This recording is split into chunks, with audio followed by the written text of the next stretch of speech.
to the locked room. Stories from the golden age of mystery and crime, detection fiction. I'm Mardell, reading The Gery Lady by Katharine Green. Was it a spectre? For days I could not answer this question. I'm no believer in spiritual manifestations yet. But let me tell my story. I was lodging with my wife on the first floor of a house in 27th Street. I had taken the apartments for 3 months, and we had already lived in them too and found them sufficiently comfortable. The back room we used as a bedroom, and as we received but few friends, the 2 great leaves of old mahogany connecting the rooms usually stood wide open. One morning, my wife being ill, I left her lying in bed and stepped into the parlor preparatory to going out for breakfast.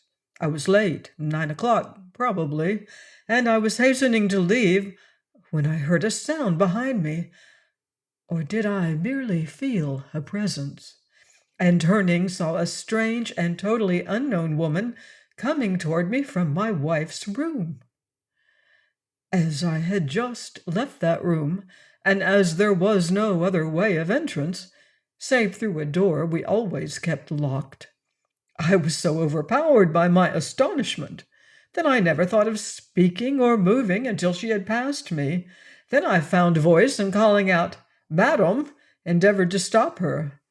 But the madam, if madam she was, passed on as quietly, as mechanically even, as if I had not raised my voice, and before I could grasp the fact that she was melting from before me, flitted through the hall to the front door, and so out, leaving behind on the palm of my hand the feel of her wool dress, which I had just managed to touch. Not understanding her or myself or the strange thrill awakened by this contact, I tore open the front door and looked out, expecting, of course, to see her on the steps or on the sidewalk in front. But there was no one of her appearance visible, and I came back questioning whether I was the victim of a hallucination or just an everyday fool. To satisfy myself on this important question, I looked about for the hall boy with the intention of asking him if he had seen any such person go out.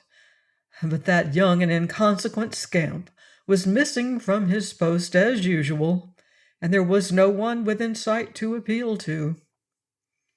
There was nothing to do but to re-enter my rooms, where my attention was immediately arrested by the sight of my wife, sitting up in bed and surveying me with a look of unmistakable astonishment. "Who was that woman?" she asked, "and how came she in here?" So she had seen her too. "What woman, Lydia? I have not let in any woman. Do you think there was a woman in this room?" "Not in that room," she answered hoarsely, "but in this one. Why, I saw her just now, passing through the folding doors. Wilbur, I'm frightened. See how my hands shake? Do you think I am sick enough to imagine things?" Well, I knew she was not, but I did not say so.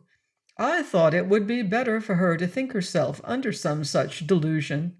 "Oh, you were dozing," said I. "If you had seen a woman here, you could tell me how she looked." "And I can," my wife broke in excitedly. "She was like the ghosts we read of, only that her dress and the veil or drapery she wore were all gray. Didn't you see her? Oh, you must have seen her. She went right by you, a gray woman, all gray. A lady, Wilbur, and slightly lame." Could I have dreamed all that? "Oh, you must have," I protested, shaking the door leading directly into the hall so she might see it was locked, and even showing her the key to it lying in its accustomed place behind the bureau cushion. Yet I was in no satisfied condition myself, for she had described with the greatest accuracy the very person I had myself seen. Had we been alike the victims of a spiritual manifestation? This was Tuesday. On Friday, my question seemed to receive an answer. I had been downtown, as usual, and on returning found a crowd assembled in front of my lodging house. A woman had been run over and was being carried into our rooms.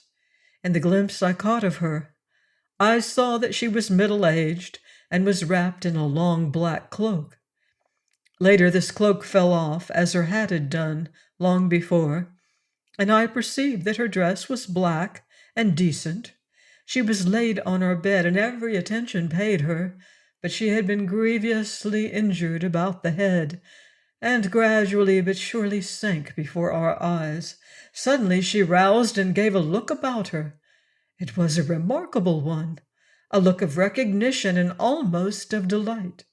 Then she raised one hand and, pointing with a significant gesture into the empty space before her, sank back and died. It was a sudden ending, and anxious to see its effect upon my wife, who was standing on the other side of the bed, I glanced at her with some misgiving. She showed more feeling than I had anticipated. Indeed, her countenance was a study. And when, under the influence of my scrutiny, she glanced my way, I saw that something of deeper import than this unexpected death in our rooms lay at the bottom of her uneasy look. What that was I was soon to know, for catching up from amid the folds of the woman's gray-lined cloak a long gray veil, which had fallen at the bedside, she disposed it softly about the woman's face, darting me a look full of significance. "You remember the vision I had the morning when I was sick?" she whispered softly in my ear. I nodded, secretly thrilled to my very heart's core. Well, it was a vision of this woman. If she were living and on her feet and wrapped, as I have shown you in this veil, you would behold a living picture of the person I saw passing out of this room that morning. "I shall not dispute you," I answered.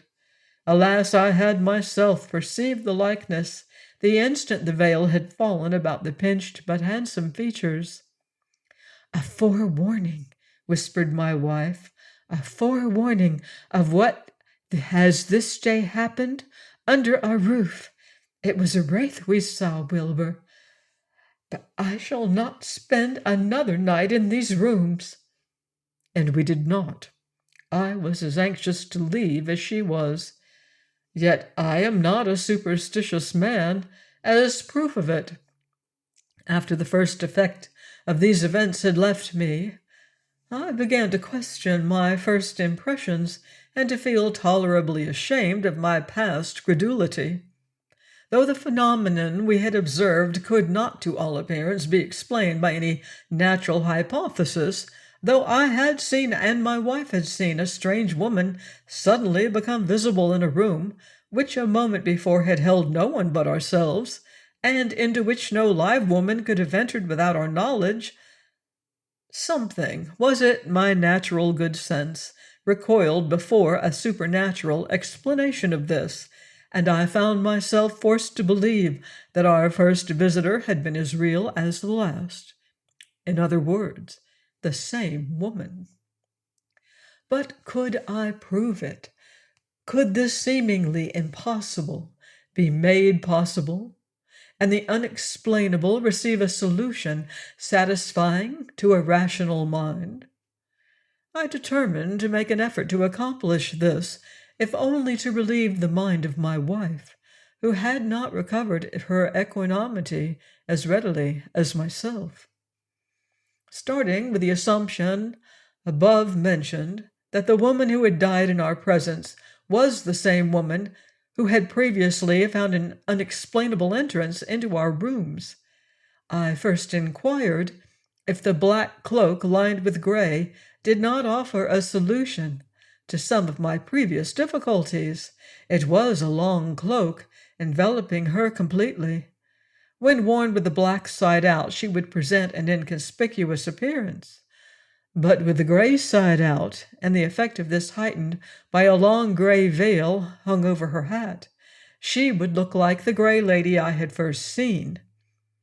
Now a cloak can be turned in an instant, and if she had chosen to do this in flitting through my door, I would naturally find only a sedate, black-clothed woman passing up the street. When rousing from the apathy into which her appearance had thrown me, I rushed to the door and looked out. Had I seen such a woman? I seemed to remember that I had. Thus much, then, was satisfactory, but to account for her entrance into our rooms was not so easy. Had she slipped by me in coming in as she had on going out? The parlor door was open, for I had been out to get the paper. Could she have glided in by me, unperceived, and thus found her way into the bedroom from which I afterwards saw her issue? No, for I had stood facing the front hall door all the time. Through the bedroom door, then. But that was, as I have said, locked. Here, then, was a mystery, but it was one worth solving. My first step was to recall all that I had heard of the actual woman who had been buried from our rooms. Her name, as ascertained in the cheap boarding house to which she was traced, was Helmuth, and she was, so far as anyone knew, without friends or relatives in the city. To those who saw her daily, she was a harmless, slightly demented woman with money enough to live above want, but not enough to warrant her boasting talk about the rich things she was going to buy some day and the beautiful presents she would soon be in a position to give away. The money found on her person was sufficient to bury her, but no papers were in her possession nor any letters calculated to throw light upon her past life. Her lameness had been caused by paralysis, but the date of her attack was not known. Finding no clue in this to what I wished to learn, I went back to our old rooms, which had not been let since our departure, and sought for one there, and strangely enough, found it. I thought I knew everything there that was to be known about the apartment we had lived in 2 months, but one little fact had escaped me, which under the scrutiny that I now gave it became apparent. This was simply that the key which opened the hall door of the bedroom, and which we had seldom if ever used, was not as old a key as that of the corresponding door in the parlor, and this fact, small as it was, led me to make inquiries. The result was that I learned something about the couple who had preceded us in the use of these rooms. They were of middle age and of great personal elegance, but uncertain pay, the husband being nothing more or less than a professional gambler. Their name was Lomedieu. When I first heard of them, I thought that Mrs. Lomedieu might be the Mrs. Helmuth, in whose history I was so interested. But from all I could learn, she was a very different sort of person. Mrs. Lomedieu was gay, dashing, capable of making a show out of flimsy silk a shop girl would hesitate to wear. Yet she looked distinguished and wore her cheap jewelry with more grace than many a woman her diamonds. I would consequently have dropped this inquiry if someone had not remarked upon her having had a paralytic stroke after leaving the house.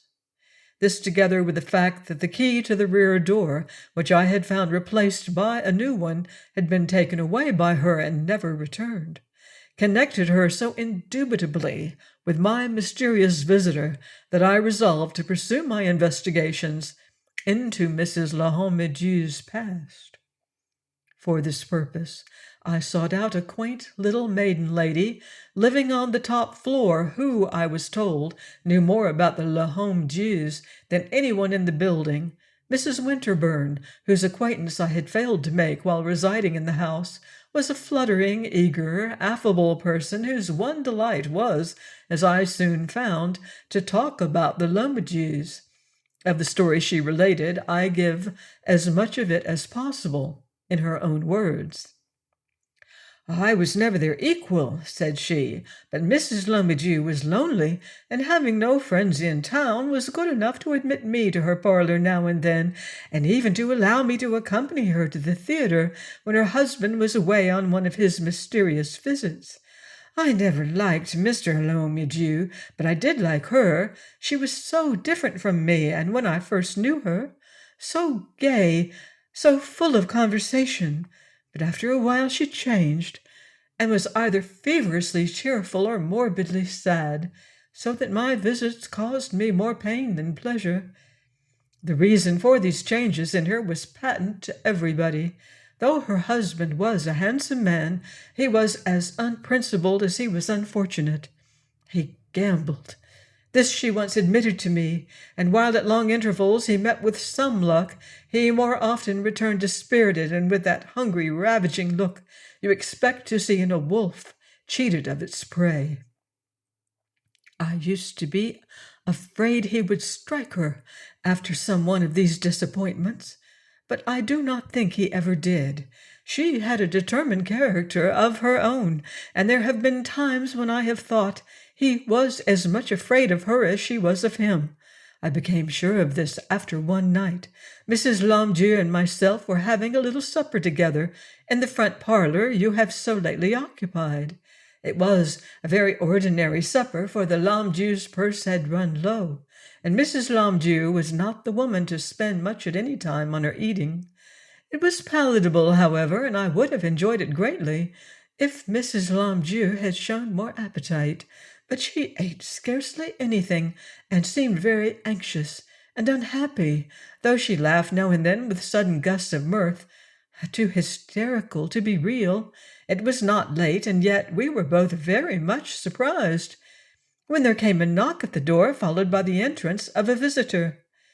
Mrs. Lumbidge, who was always la grande dame, rose without apparent embarrassment to meet the gentleman who entered, though I knew she could not help but feel keenly the niggardly appearance of the board she left with such grace.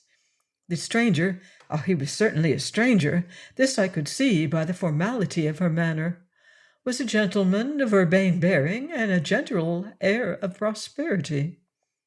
I remember every word that passed. "My name is Lafarge," said he. "I am, or rather have been, under great obligations to your husband, and I have come to discharge my debt. Is he at home?" Mrs. Lumbidge's eye, which had sparkled at his name, dropped suddenly as he put the final question. "I'm sorry," she returned after a moment of embarrassment, "but my husband is very seldom home evenings. If you will come about noon some day—" "Thank you," said he with a bright smile, "but I will finish my business now and with you, seeing that Mr. Lumbidge is not at home. Years ago, I am sure you have heard your husband mention my name. I borrowed quite a sum of money from him, which I have never paid. You recall the amount, no doubt." "I have heard Mr. Lumbidge say it was $1,000, she replied with a sudden fluttering of her hands, indicative of great excitement. "That is the sum," he allowed, either not noticing me or thinking me too insignificant to be considered.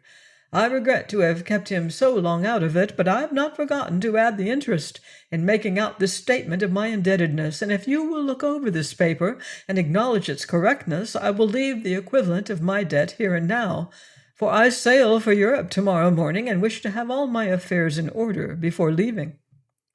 Mrs. Lumbidge, who looked ready to faint from excess of feeling, summoned up her whole strength, looking so beautiful as she did that one forgot the ribbons on her sleeves were no longer fresh, and that the silk dress she wore hung in the very limpest of folds. "I am obliged to you," she said in a tone from which she strove in vain to suppress all eagerness, "and if I can speak for Mr. Lumbidge, he will be as grateful for your remembrance of us for the money you so kindly offered to return to him." The stranger bowed low and took out a folded paper, which he handed to her. He was not deceived, I am sure, by her grand airs, and knew as well as I did that no woman ever stood in greater need of money. But nothing in his manner betrayed this knowledge. "It is a bond I give you," he now explained. As you will see, it has coupons attached to it, which you can cash at any time.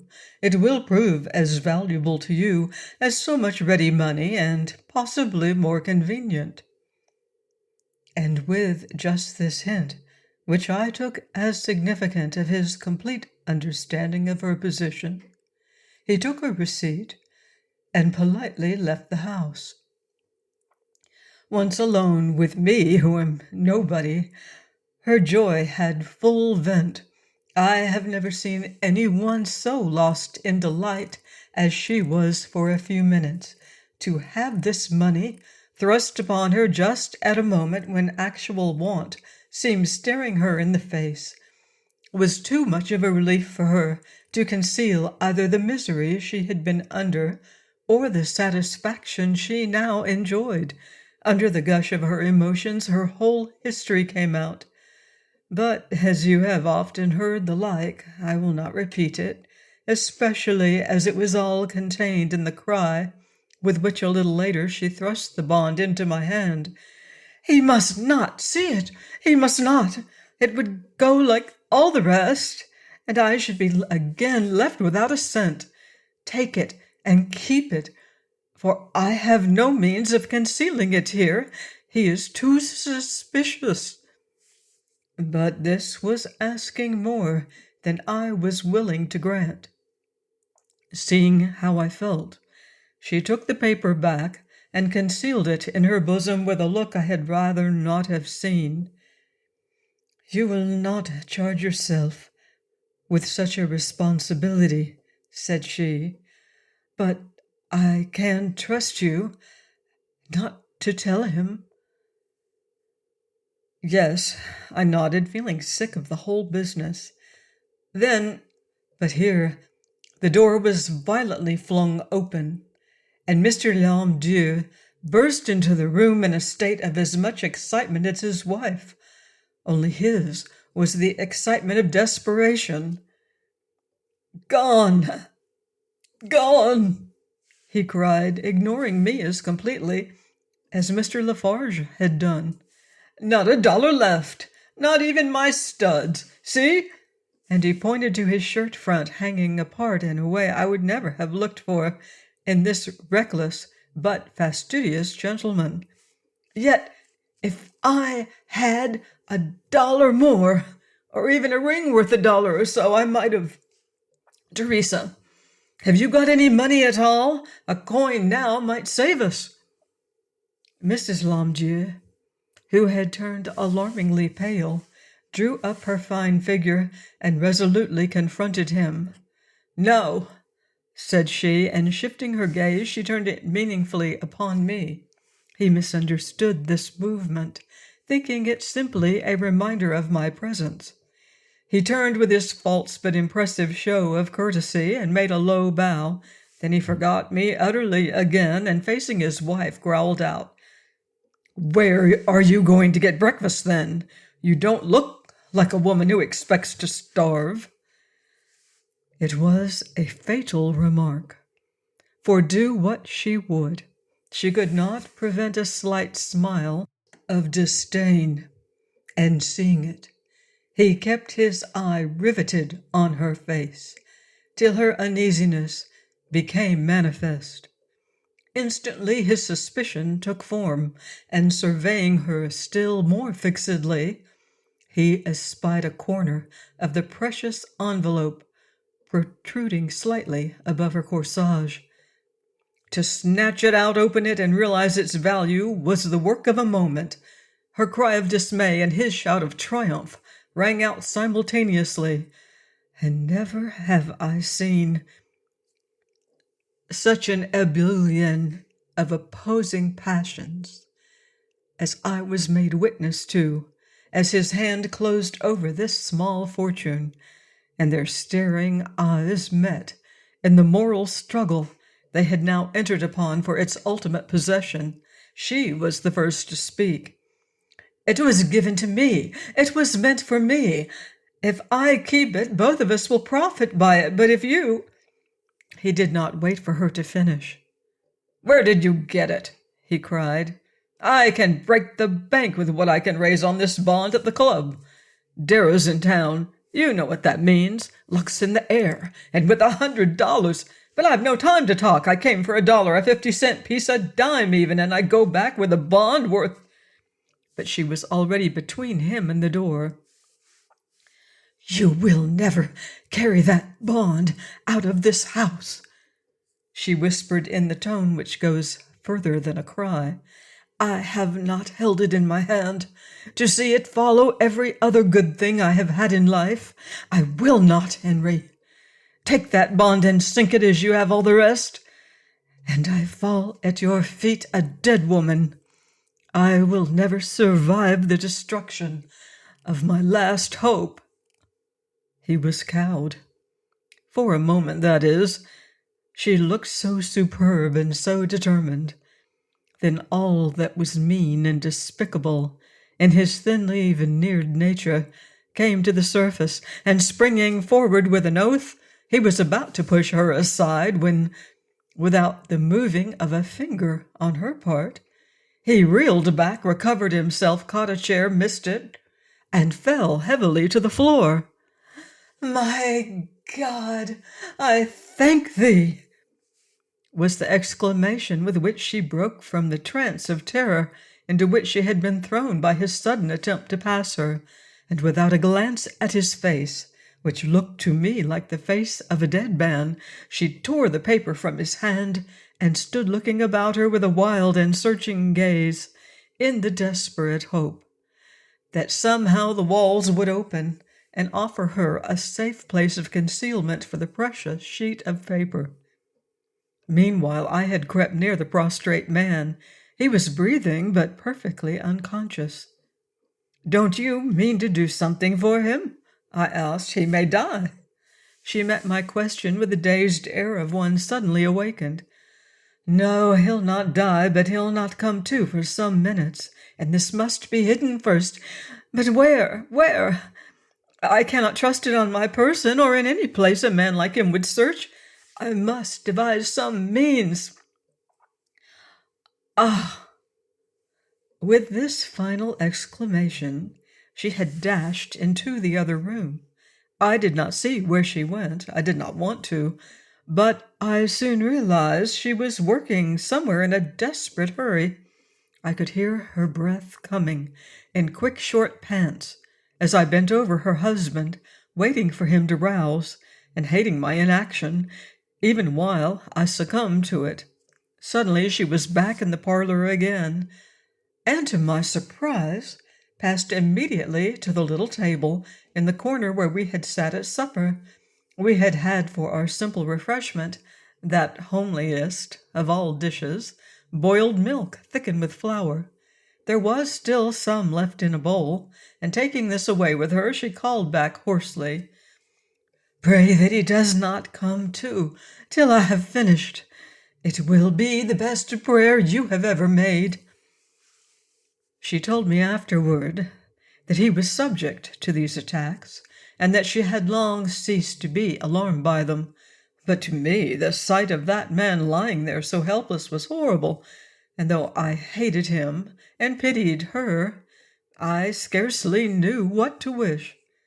While battling with my desire to run, and the feeling of loyalty which held me kneeling at that man's side, I heard her speak again, this time in an even and slightly hard tone. "Now you may dash a glass of cold water in his face. I am prepared to meet him now. Happily, his memory fails after these attacks. I may succeed in making him believe that the bond he saw was one of his fancies." "Had you better not throw the water yourself?" I suggested, getting up and meeting her eye very quietly. She looked at me in wonder, then moved calmly to the table, took the glass, and dashed a few drops of water into her husband's face. Instantly he began to stir, seeing which I arose without haste, but without any unnecessary delay, and quickly took my leave. I could bear no more that night. Next morning I awoke in a fright. I had dreamed that he had come to my room in search of the bond. But it was only her knock at the door, and her voice asking if she might enter at this early hour. It was such a relief I gladly let her in, and she entered with her best air and flung herself on my little lounge with a hysterical cry. "He has sent me up. I told him I ought not intrude at such an inconvenient hour, that you would not have had your breakfast." How carelessly she spoke, how hard she tried to keep the hungry note out of her voice. But he insisted on my coming up. I know why. He searched me before I left the room, and now he wants to search the room itself. "Then did he remember?" I began. "Yes, he remembers now. I saw it in his eyes as soon as he awoke. But he will not find the bond. That is safe, and some day when I have escaped his vigilance long enough to get it back again, I will use it so as to make him comfortable as well as myself. I'm not a selfish woman." I did not think she was, and felt pity for her, and so after dressing and making her a cup of tea, I sat down with her and we chatted for an hour or so quite comfortably. Then she grew restless and consulted the clock so often that I tried to soothe her by remarking that it was not an easy task he had set himself, at which she laughed in a mysterious way, but failed to grow less anxious till our suspense was cut short by the appearance of the janitor with a message from Mr. Lomdieu. "Mr. Lomdieu's compliments," said he, "and he hopes Mrs. Lomdieu will make herself comfortable and not think of coming down. He is doing everything that is necessary and will soon be through. You can rest quite easy, ma'am." "What does he mean?" marveled the poor woman as the janitor disappeared. "Is he spending all this time ransacking the rooms? I wish I dared disobey him. I wish I dared go down." But her courage was not equal to an open disregard of his wishes, and she had to subdue her impatience and wait for a summons that did not come till near 2 o'clock. Then Mr. Lomdieu himself appeared, with her hat and mantle on his arm. "My dear," said he as she rose, haggard with excitement, to meet him, "I've brought your wraps with me that you may go directly from here to our new home. Shall I assist you to put them on? You do not look as well as usual, and that is why I have undertaken this thing all myself. To save you, my dear, to save you each and every exertion." I had flung out my arms to catch her, for I thought she was going to faint, but she did not, though I think it would have been better for her if she had. "We are going to leave this house?" she asked, speaking very slowly, and with a studied lack of emotion that imposed upon nobody. "I have said so," he smiled. "The dray has already taken away the half of our effects, and the rest will follow at Mrs. Latimer's convenience."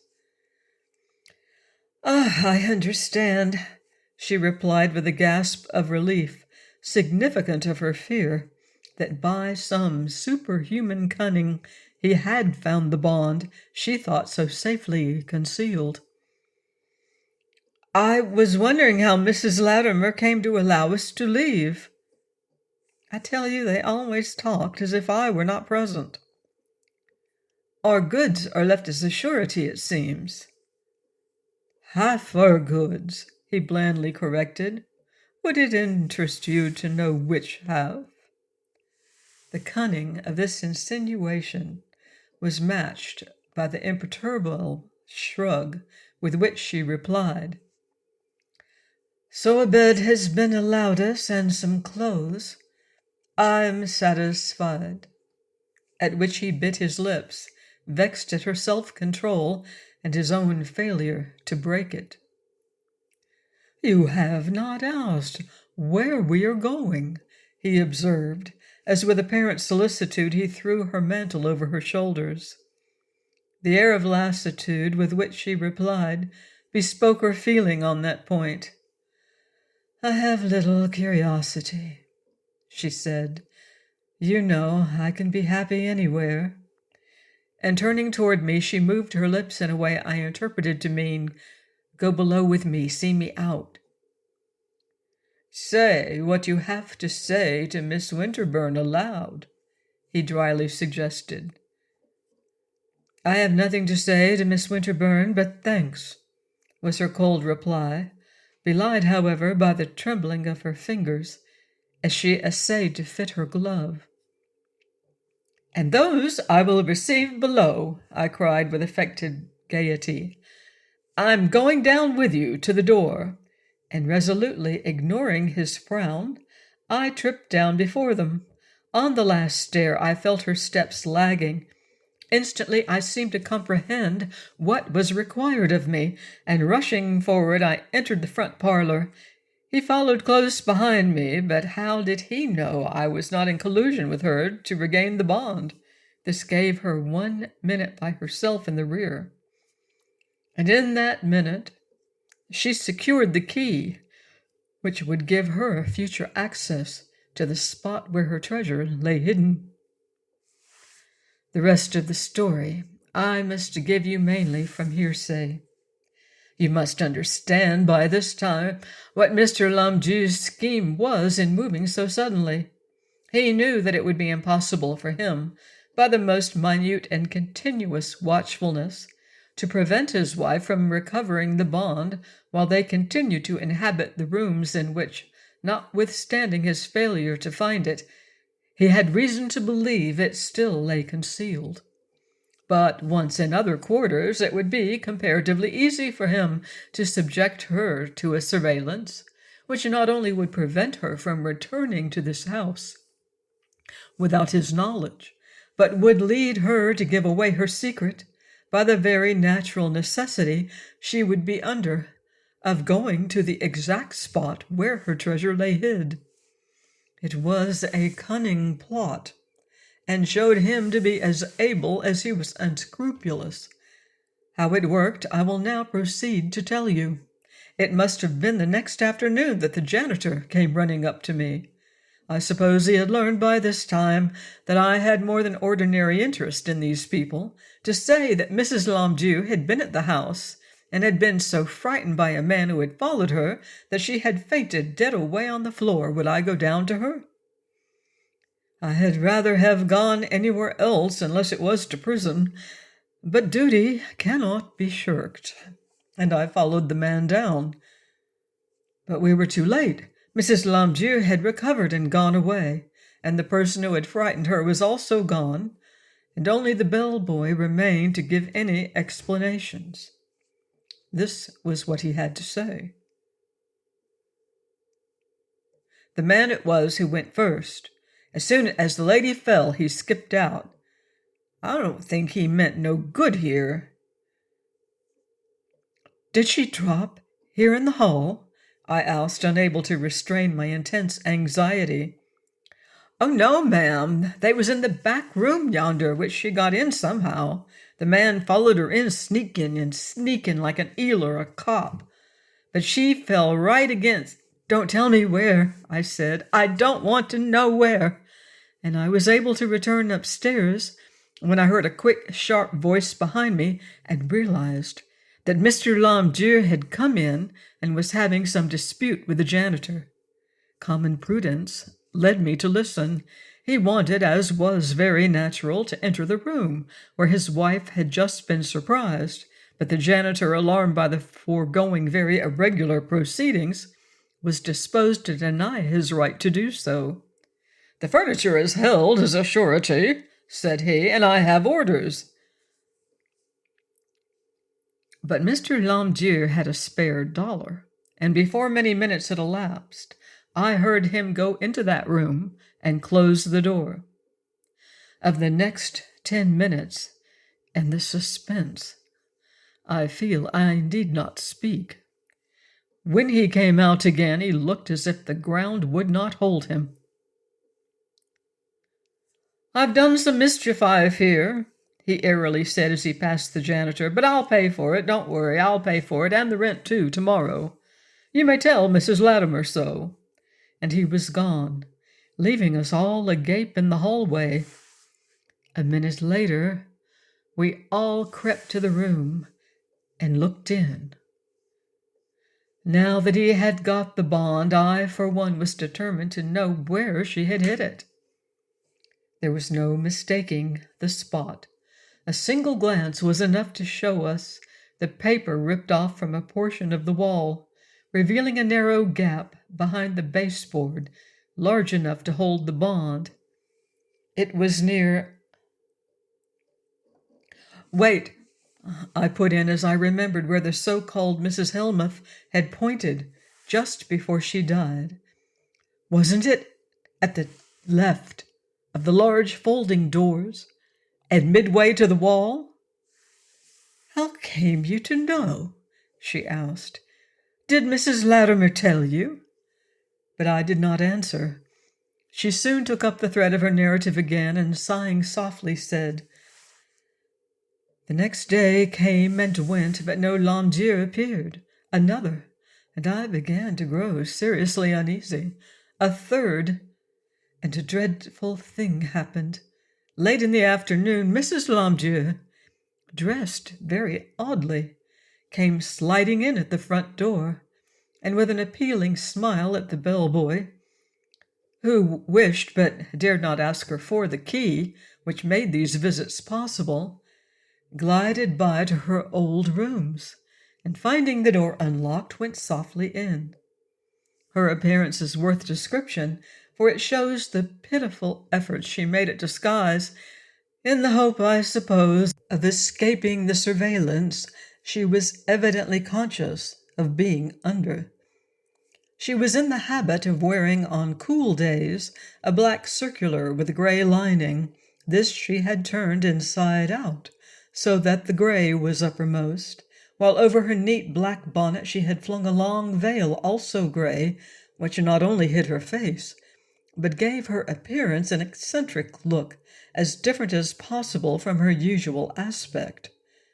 The hall boy, who had never seen her save in showy black or bright colors, said she looked like a ghost in the daytime, but it was all done for a purpose, I am sure, and to escape the attention of the man who had followed her before. Alas, he might have followed her this time without addition to her suffering. Scarcely had she entered the room where her treasure had been left, then she saw the torn paper and gaping baseboard, and uttering a cry so piercing it found its way even to the stolid heart of the hall boy, she tottered back into the hall, where she fell into the arms of her husband, who had followed her in from the street in a state of frenzy almost equal to her own. The janitor, who at that minute appeared on the stairway, says that he never saw two such faces. They looked at each other and were speechless. He was the first to hang his head. "It is gone, Henry," she whispered. "It is gone. You have taken it." He did not answer. "And it is lost. You have risked it, and it is lost." He uttered a groan. "You should have given it to me that night. There was luck in the air then. Now the devil is in the cards," and her arms went up with a shriek. "My curse be upon you, Henry Londieu!" And whether it was the look with which she uttered this imprecation, or whether there was some latent love left in his heart for this long-suffering and once beautiful woman, he shrank at her words, and stumbling like a man in the darkness, uttered a heart-rending groan and rushed from the house. We never saw him again. As for her, she fell this time under paralytic attack which robbed her of her faculties. She was taken to a hospital where I frequently visited her, but either from grief or the effect of her attack she did not know me, nor did she ever recognize any of us again. Mrs. Latimer, who is a just woman, sold her furniture after paying herself out of the proceeds, and gave the remainder to the hospital nurses for the use of Mrs. Longuedieu, so that when she left them she had something with which to start anew. But where she went, or how she managed to get along in her enfeebled condition, I do not know. I never heard of her again. "Then you did not see the woman who died in these rooms?" I asked. The effect of these words was magical and led to mutual explanations. She had not seen that woman, having encountered all the sorrow she wished to in that room, nor was there anyone else in the house at this time likely to recognize Mrs. Longuedieu, the janitor and hall boy both being new, and Mrs. Latimer one of those proprietors who were only seen on rent day. For the rest, Mrs. Longuedieu's defective memory, which had led her to haunt the house and room where the bond had once been hidden, accounted not only for her first visit, but the last, which had ended so fatally. The cunning she showed in turning her cloak and flinging a veil over her hat was the cunning of a partially clouded mind. It was a reminiscence of the morning when her terrible misfortune occurred. My habit of taking the key out of the lock of that unused door made the use of her own key possible, and her fear of being followed caused her to lock the door behind her. My wife, who must have fallen into a doze on my leaving her, did not see her enter, but detected her just as she was trying to escape through the folding doors. My presence in the parlor probably added to her embarrassment, and she fled, turning her cloak as she did so. How simple it seemed, now that we knew the facts, but how obscure and, to all appearance, unexplainable, before the clue was given to the mystery. Please join me next time for another strange mystery here on The Locked Room. In the meantime, beware of footsteps in the dark.